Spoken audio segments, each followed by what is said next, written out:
Hello, everybody. Good morning. Welcome. This is Janelle. I'm Andrew. So, guys, just a quick little bit of housekeeping before we start. At the bottom of your screen, if you look down, roll your mouse down the bottom there, you'll see you've got a chat function. So I'd encourage you to just maybe share who you are, where you're from, what you do. Just feel free to share that. And also there's a Q&A section down here as well. So if you've got a question, please put it into that box and share a question. We do encourage questions. So if there's something specific you'd like to learn today or came here to learn, we might cover it, but if we don't, please ask that question. Ask it early. And so, yeah, and feel free to use that chat. So let's have a look. Just a little bit, quick intro about me. I'm Andrew. I'm a certifier, ex-certifier, ex-commercial builder, and a building consultant. And for the last 3 years, we've been running Indocs, which is a cloud-based software that helps property developers and builders. And it helps by helping to collate all the information prior to handover, and then actually facilitating that handover to the different parties, like body corporates and owners and tenants, etc. And then also you can add more information to that cloud-based file through the life cycle of the property, and then it transfers to the next owner. That's what we call Indocs. That's what it does. So I'm just going to well, let's see. Okay, so Janelle, can you still see me? Yes, I sure can, Andrew. Okay, cool. Sorry, I just got an interruption in the video. All right, so let's have a look. All right, so I've just opened up those questions there. All right, so let's have a look. I've just opened up the chat function. Let's have a look. Janelle, can you tell us a bit? That's enough about me. You're the star of the show. Everyone came to hear from you. That, Andrew. Please tell us a little bit more about Janelle Keresk and the awesome team at Helix Legal. Sure. So I have been a construction lawyer for the last 16 years. In 2016, I established Helix Legal. So we are a firm that completely focuses on the construction industry. Our approach, I guess, is a little bit different to other law firms in that we try to look at, well, what is the best solution for the client rather than what is the strict legal answer. So we have a combination of lawyers and non-lawyers who work together, who move forward with trying to work out what will be the best solution to the client's problem. We have a keen interest in technology and the advancements that are happening in the construction industry, and that's when we first came to meet the team at Indocs. So Helix Legal runs an innovation series where we provide the opportunity for those who have ideas for disrupting the construction industry, a new and better way of doing something, or companies, in fact, that have been around for a lot of years that are looking at innovative products and testing the market in relation to those new products. So we provide an opportunity for them to come and pitch their idea to our clients. And I guess it's a real opportunity for clients as well to have a door open to what the next wave for the construction industry is going to be. So it's not just about the opportunity for those that are pitching, but also for the industry to have a line in to be able to see, well, what's up and coming within the construction industry, what's a new or better way I might be able to do this thing that has been a bugbear in my business for a really long time. So that's part of what I mean about the solution is not always the strict legal answer as well. So using lawyers and non-lawyers working together and also really embracing technology. So we embrace technology in the construction industry, but also in the legal industry and the way that we execute on the work. So we are really excited about innovation in the construction industry and how we can be part of it.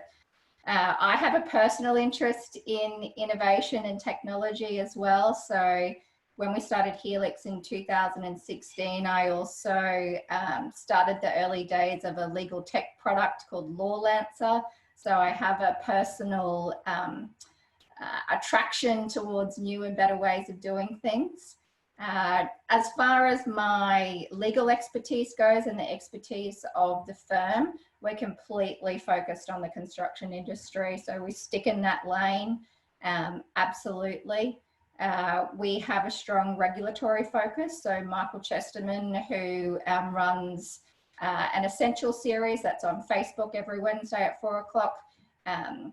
He has a strong regulatory background, spent a lot of time at the QBCC. So that kind of insight really helps us, again, with finding what might be the right solution, but not necessarily the strict legal answer.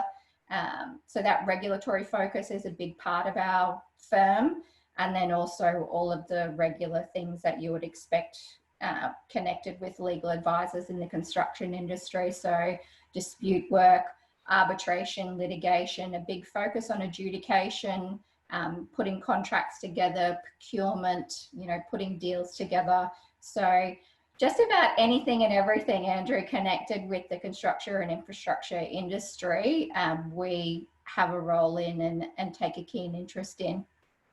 Yeah, I love to hear how proactive Helix Legal is with pushing technological change, helping builders, developers digitize the way you deliver your services. Yeah, totally awesome. I'm a big fan of what you do, obviously. So let's kick it off. Let's get started with the first question. We've got a few new participants. Welcome to those that have joined us. We've got people who are involved in property development, builders, quite a few builders, an architect have joined on. So that's fantastic. So welcome everybody. And so I'm Andrew, this is Janelle, if you've just joined us.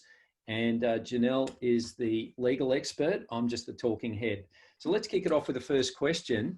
Janelle, tell us a little bit more about, in a lot of the contracts I've dealt with, it really doesn't talk much about handovers. It talks a lot about practical completion.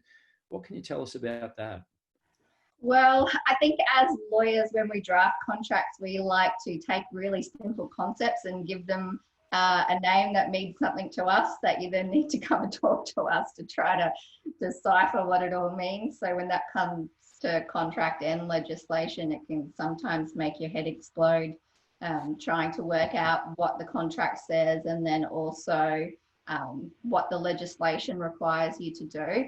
So basically, in my mind, handover and practical completion are two concepts that are quite interchangeable. So we talk about practical completion because it is most generally a defined term within a contract. And so a lot of the contracts that we deal with at Helix are Australian standard contracts. So there'll be a definition of practical completion. Sometimes that Australian standard is amended, and then it's quite tricky to make sure that you understand the requirements of practical completion in relation to the specific contract that you're dealing with. If we're talking in the domestic sphere, there are a lot of requirements around contracting and doing work for residential owners. That back in the early days of my career was all housed in the Domestic Building Contracts Act. Now a lot of that has been rolled over into the QBCC Act. So really, if you're looking at working in the domestic space and doing residential construction, the QBCC Act is your Bible, and a lot of the rights and obligations that you have as a builder will arise out of that particular piece of legislation. And then the other document that's a key document for builders, no matter what you are constructing, is your contract. And so there'll be provisions in that contract that deal with practical completion. And the first layer of that is what is actually required in order to reach practical completion or in order to reach handover. And that's an important milestone to get to, because that's when you put your flag up and say, okay, I'm done and I'm ready to be paid that final claim. And as a lawyer, I can't tell you over the years the number of disputes that arise at that point in time. Now, whether that's because the builder has saved up a few surprises for the end of the project, or the owners finally decided that they're not happy about something or they don't agree with something, and that generally comes to a head at handover. So those kind of concepts of Practical completion and handover are quite interchangeable in my mind.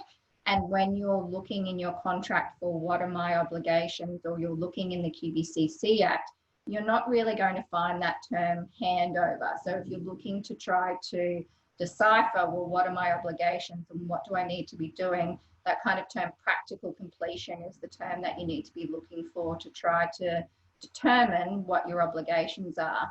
So practical completion is a very important period in the life of a project as well. So I think there's a misconception that once the construction work is done, well, that's the end of the story. You know, that's the hard part done.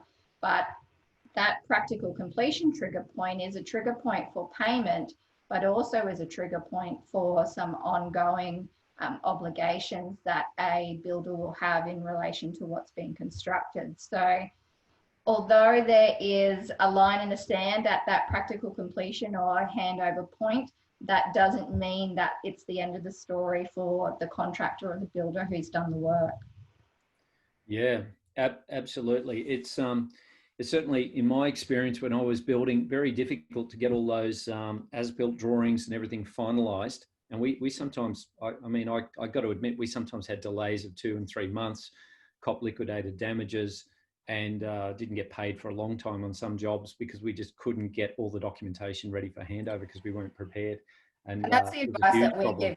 That's the advice that we give to clients as well. It's not just about the actual physical work that needs to be done to reach completion. And it's not even about making sure that the defects are closed out. It's about having the paperwork in line as well. So say, for example, in the Australian standard contracts that we deal with, there's sometimes a requirement that all the documentation required by the superintendent is obtained and is handed over at practical completion.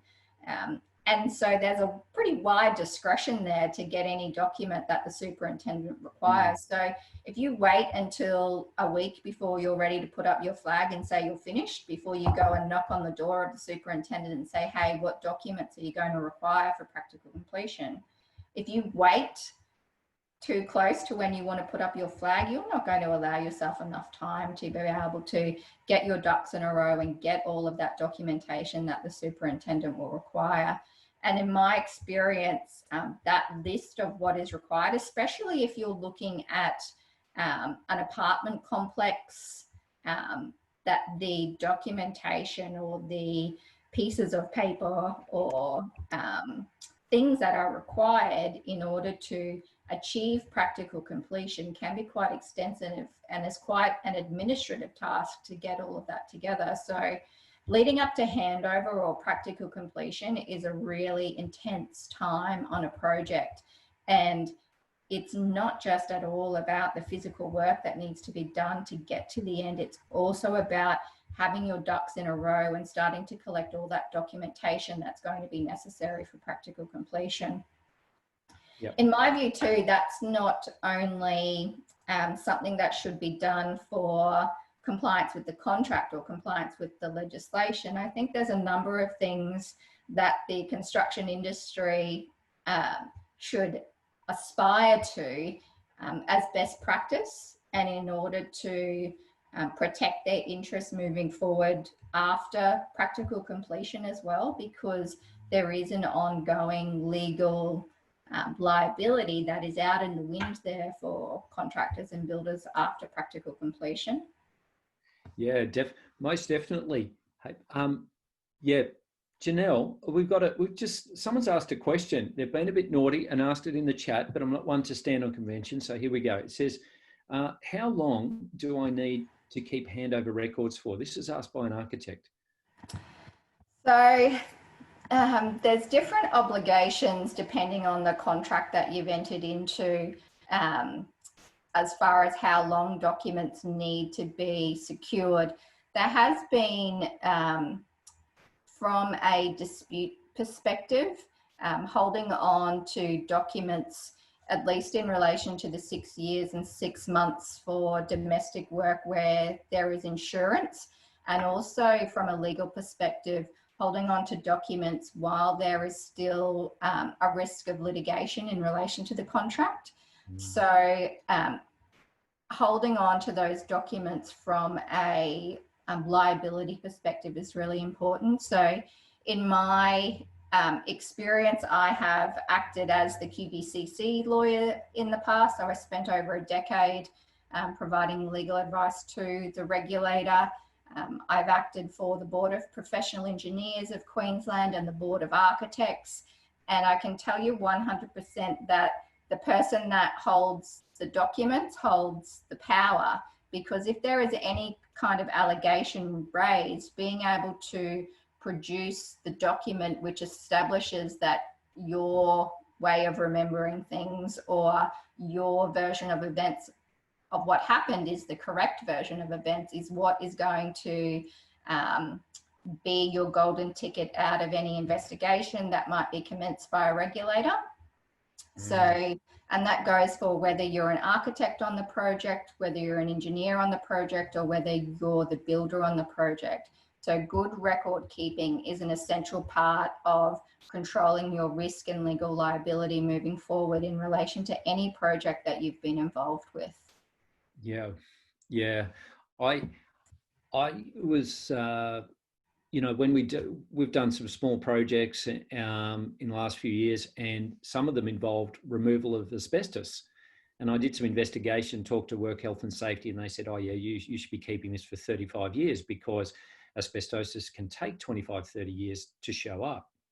And so you need to keep these records to show that you've done the right mitigation and got your safe work method statements and the like. So then I had a meeting with Department of Housing, and they said, oh, we actually see it differently. We think that we need to keep these records for at least 120 years, which I thought was over the top, but it pretty much comes back to, I don't think there's a good time to ever get rid of records. It can be always a time. No, and I think the old days of a manila folder in your office with the documents from that project sitting in it and then having to pay storage somewhere for all of your manila folders for the past 10 years to be stored, you know, those days are over, and there's really no reason why the digital footprint of that project can't be stored in the cloud.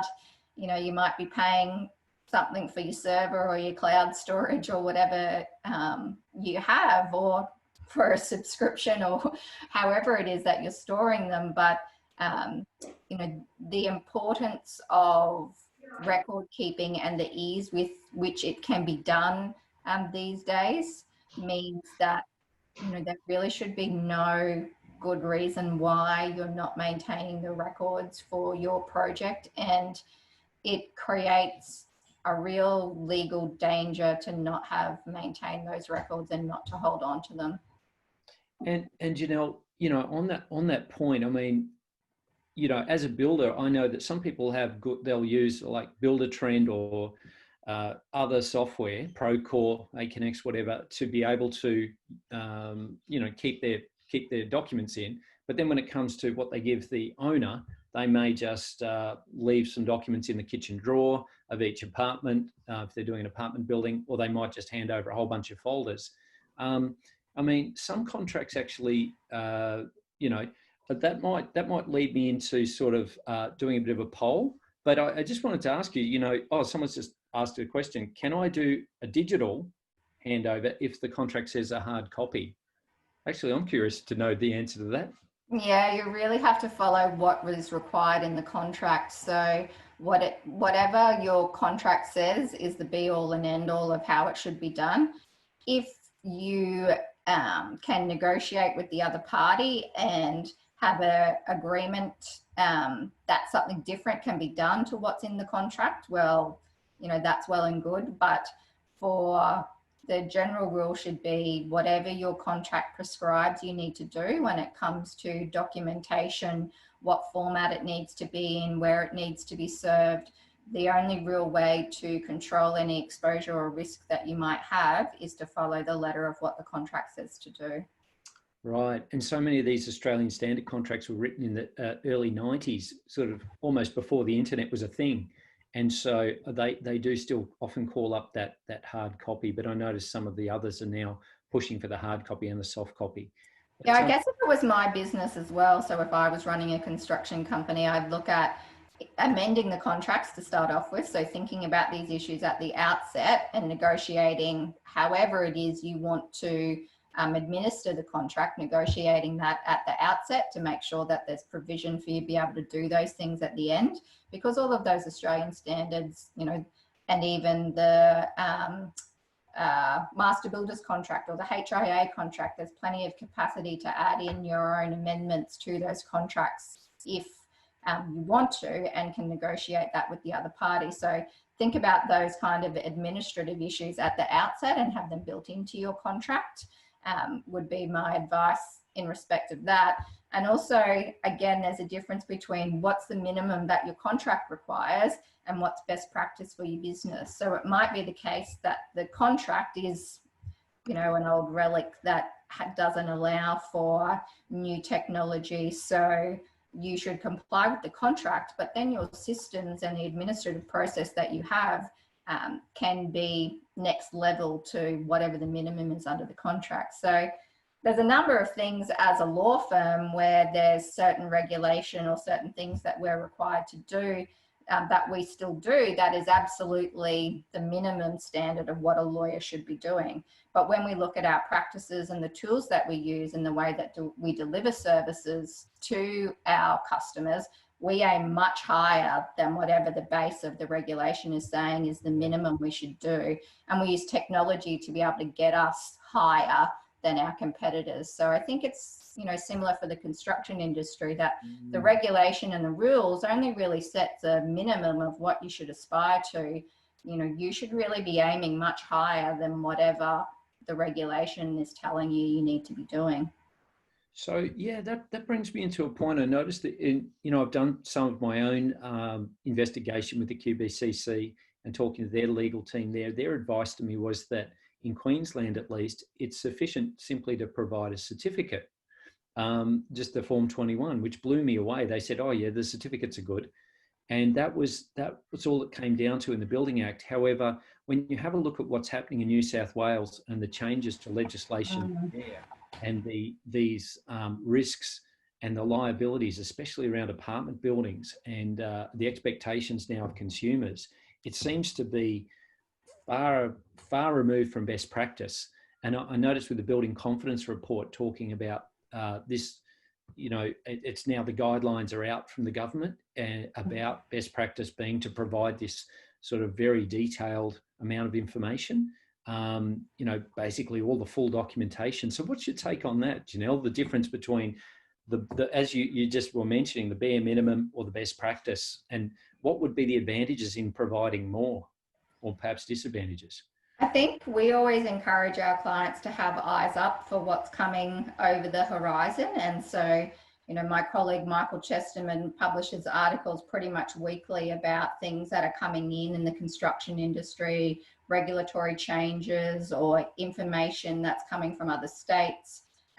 So all of his articles really focus on eyes up for the construction industry to look forward on what you might have to deal with. So there's issues about the present day and what you're required to do today. But if you're planning on running a construction business for the next 5 years, 10 years, 20 years, getting best practice in place will really set you in good stead for whatever regulatory burdens might be over the horizon. So I think some of the reports that we see come out in relation to the construction industry, there's a history of recommendations being put forward, consultation with industry, recommendations and reports, and then we generally see an implementation of some of those recommendations for changes in regulation or changes in policy about the way that the regulator operates. So I would say that, you know, those reports and the recommendations in those reports are a bit of a eyes up for what might be over the horizon as far as regulation in Queensland. I think what we're seeing in New South Wales with the focus on residential apartment complexes, if I held a QBCC license in Queensland and my bread and butter was apartment complexes, I would be very interested in keeping an eye on what happens in New South Wales and looking at what I can do within my business to control the risk profile around that kind of work. So I think, you know, there is extra layers of risk in different aspects of construction. So if you're in the domestic sphere, there's a lot of consumer protection that happens in that sphere, and a lot that tells you what your contracts must include. You know, things like getting variations in writing and giving notices to mum and dad owners about what their rights are. So in each sphere that you're looking at operating, there's different risks, and keeping your eyes up for what's happening in different jurisdictions, like in New South Wales, and trying to look ahead will help you to get practices and procedures in place that make you come out ahead of the pack when these things are introduced. So I think definitely keep eyes up for what's going on in other jurisdictions, and every time there is a report issued that is any kind of assessment of the future of the construction industry, I can tell you now, Michael Chesterman from my office is trawling all over it and completely excited about it, and you'll hear about it through Helix Legal. So eyes up for those kinds of things, I think, Andrew. Yeah, couldn't agree more. And yeah, Michael is definitely across all those things. I've had a few good chats with him already. You know, I think the QBCC issues a lot of guidance as well for consumers. And yeah. so if I was a builder, I would be looking at some of the publications that are issued in relation to advising consumers of what their rights are, and then looking at my practices and assessing whether I've got the record keeping in place that's going to allow me to control the risks associated with consumers exercising those rights.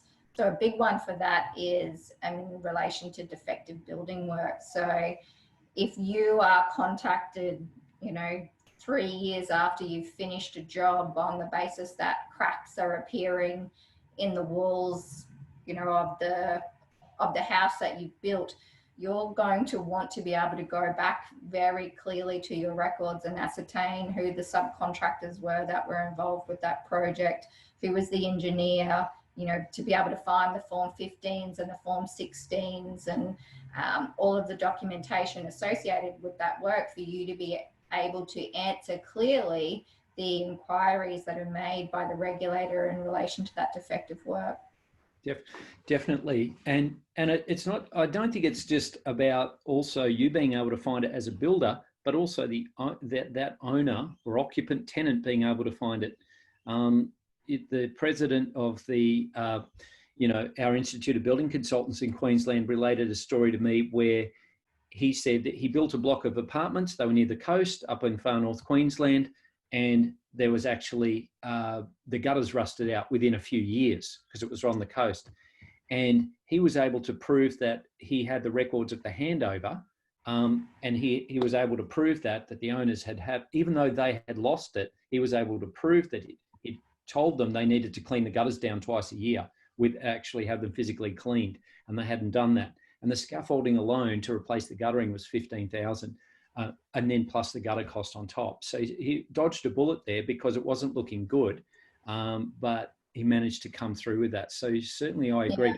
No doubt. He who holds the documents holds the key to the truth. So I think it also brings in best practice from a defects perspective as well. So a lot of the time, as the builder, you really want to move on to the next project, because that's where your profit is going to be. Once you completed, there's really not a lot of money left to make in the project. And so you naturally want to focus your attention on projects that have been waiting in the pipeline or what the next job is.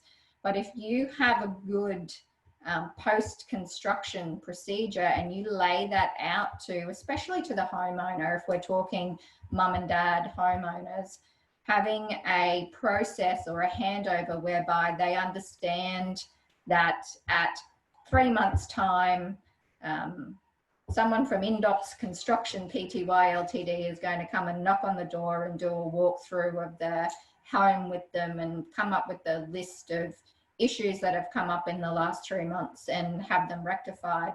If you're building a kind of, it's more of a customer satisfaction process, especially if you're a builder that's doing a development in a particular area. So my operations manager, Dana Gilbert, has just finished having a house built, and the builder did a great job and is coming back to rectify anything that's discovered. And that's not so much because of a legislative obligation, but because he's pretty much doing all the houses in the street, and Dana's already recommended him to a friend of hers who has also just finished that construction. So, you know, there's a reputational benefit of meeting best practice. And I think it's also a matter of controlling that risk as well. If you've got a risk after completion in relation to defect rectification, and you have given over the correct documents to the homeowner and told the homeowner a process that you're going to follow, well, then you're controlling that risk. You know that at this point in time, we're going to have to deal with or send someone out, or part of our process is that we follow this through. And I think that gives some certainty to the homeowner, but it also gives some certainty to you about how that risk is going to be controlled after practical completion. Yeah, awesome. Just Tanya's just asked a question. I think she said she's got to duck off to a meeting, so we might be able to answer it for her. Common issues that you see with residential practical completions. What do you think of the sort of the things, the old chestnuts that always keep coming up, problems? Definitely defects. So and especially where there might be things where the homeowner and the builder have agreed to disagree at certain points, and then it comes to practical completion and the homeowner decides, well, that they're going to stick their heels in about that particular issue. So defects is a big problem issue for practical completion. That is probably the main area in the last 16 years that I've seen issues with practical completion. I've also seen issues too where that trigger point of practical completion, it's, you know, nothing to do with the work or the quality of the work. It's just that the builder hasn't had their ducks in a row to actually look at the contract to see what's required for handover and make sure that they have all that documentation. Yeah, I've personally seen quite a few contracts I've been involved in helping people have been that the builders left all the variations to the very end and then lumped some pretty sizable variations on the owner in addition to the final payment. And it gets the owner looking very closely at those defects, trying to claw back a bit. And I think, you know, doing those variations through the process rather than at the end, it'd save a lot of grief. We've got another question here from Dan Everett. So he's asked us, what's a typical handover requirements to an owner in home building contracts, and how does this compare to typical commercial construction, so non-amended Australian standard contract, whereby the contractor is handing over practical completion documentation to a developer principal superintendent, not the purchaser of the unit? Yeah, in my experience, what is required in a commercial context is far more extensive than what is required in a domestic context. So where you have a superintendent involved and you have a developer, in my experience, the level of scrutiny around practical completion and the documentation required in order to satisfy the attainment of practical completion is next level to the domestic building sphere. So although there is no formula written out in any law anywhere about what's required for practical completion in a domestic sphere, and really it's a product of the contract, but also, as I said earlier, there's some requirements that were initially in the Domestic Building Contracts Act that have now been incorporated into the QBCC Act, which talk about, well, what is the legislative definition of practical completion? And under the QBCC Act, there's a whole portion of the Act that deals with the requirements around domestic building work. And so if you are doing domestic building work or residential construction and you have never looked at that, make this be the day that you jump on the internet and have a look at that. If reading legislation doesn't particularly excite you, there is some really good information on the QBCC website that gives guidance. I've probably found that, I guess because of the nature of the QBCC, the guidance that they give homeowners is a little bit more advanced than the guidance that might be given to builders in the same situation.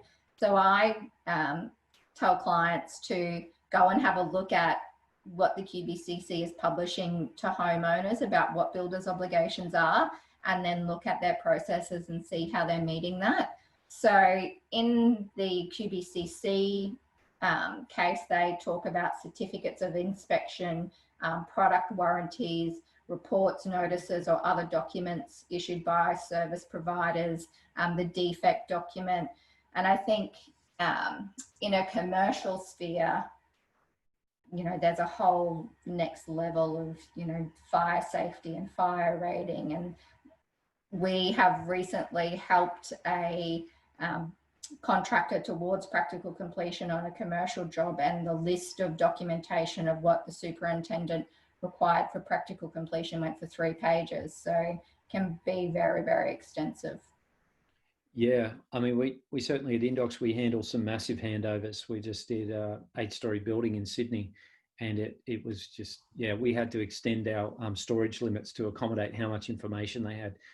I talked to another guy when I was in London, and he said there were 15 million files on a project. Yeah, so I thought he was making it up, but it was a multi-billion-dollar project in Dubai. So yeah, there can be some massive amounts of documents. Typically, Dan, my suggestion would be to provide more rather than less. And we have a checklist that we put together based on best practice. Janelle's had a look at that.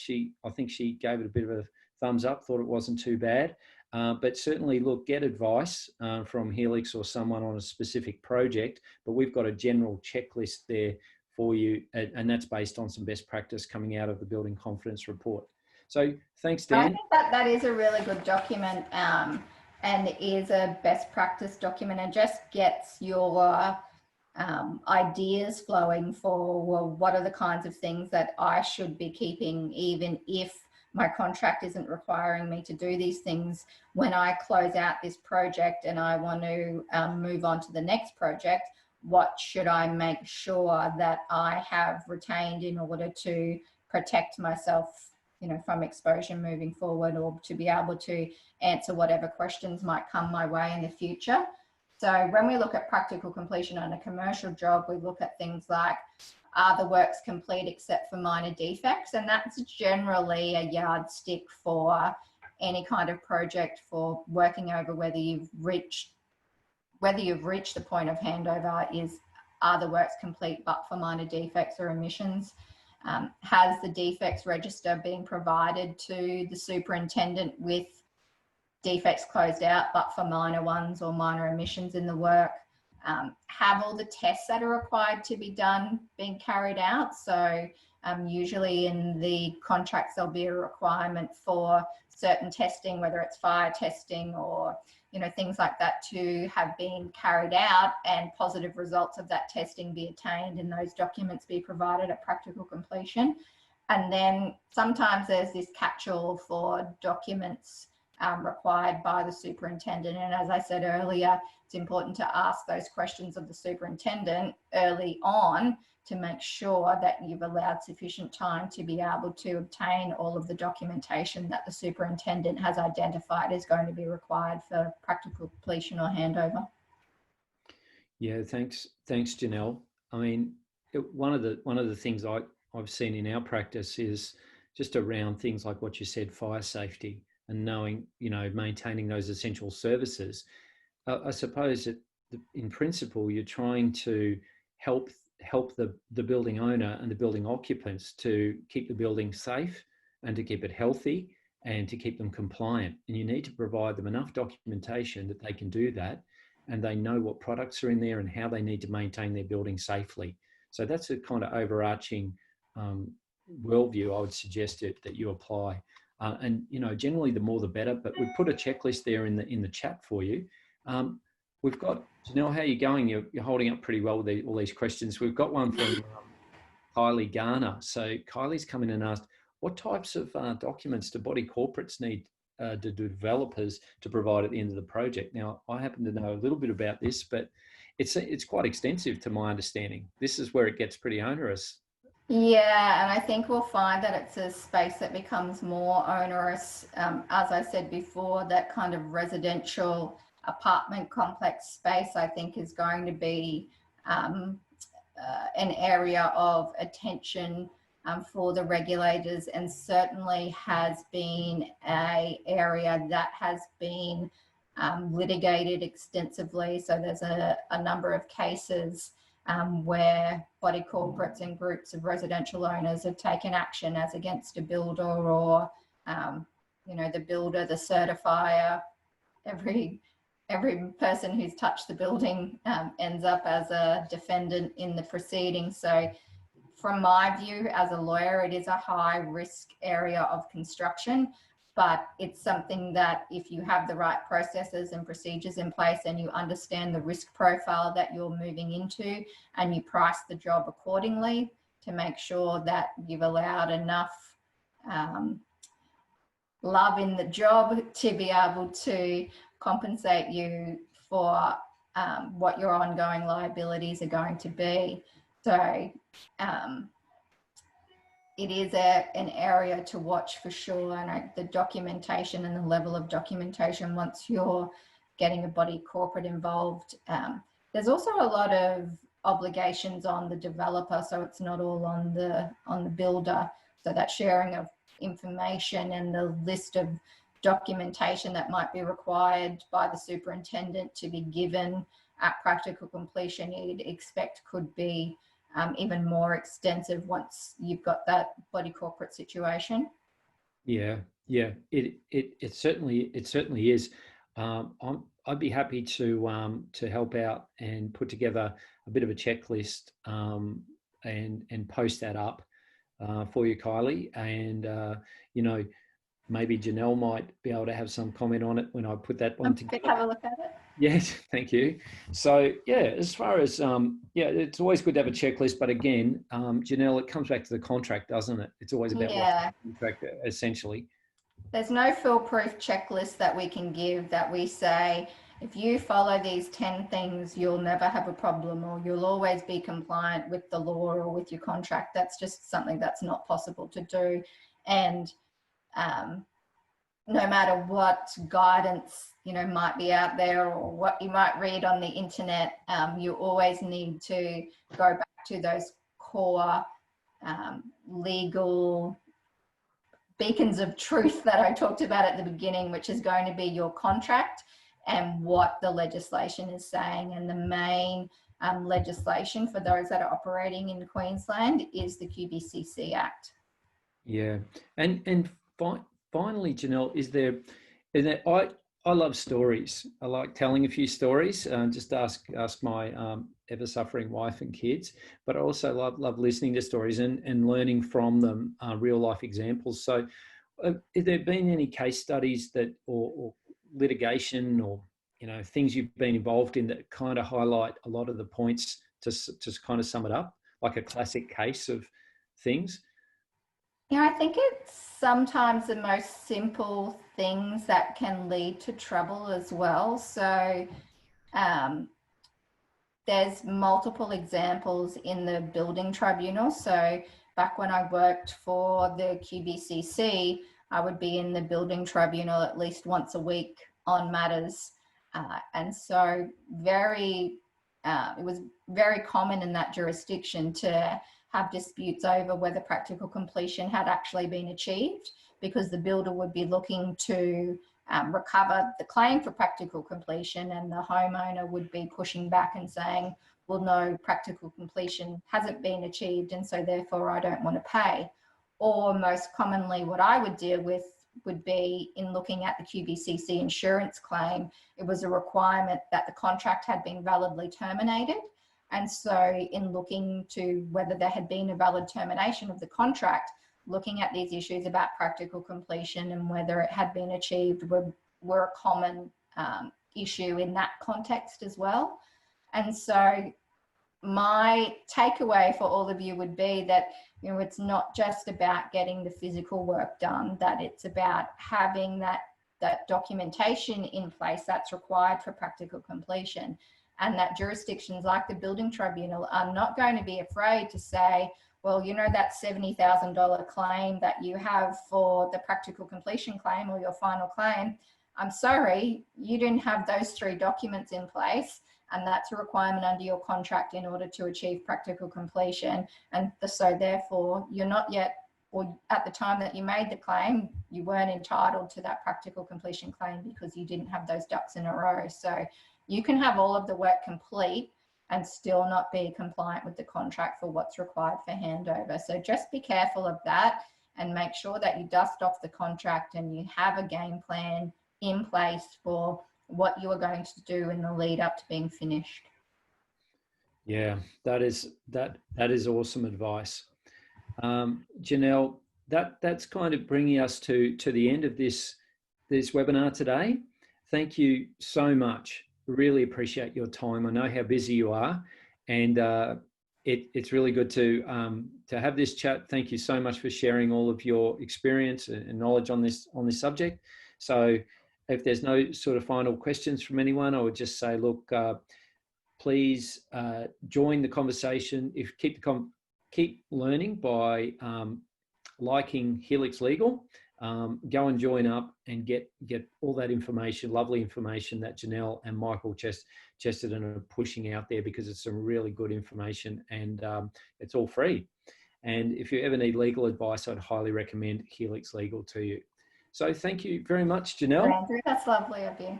Thank you very much. Have a great day. Thanks everybody for your questions, and best of luck in your endeavours in the construction industry.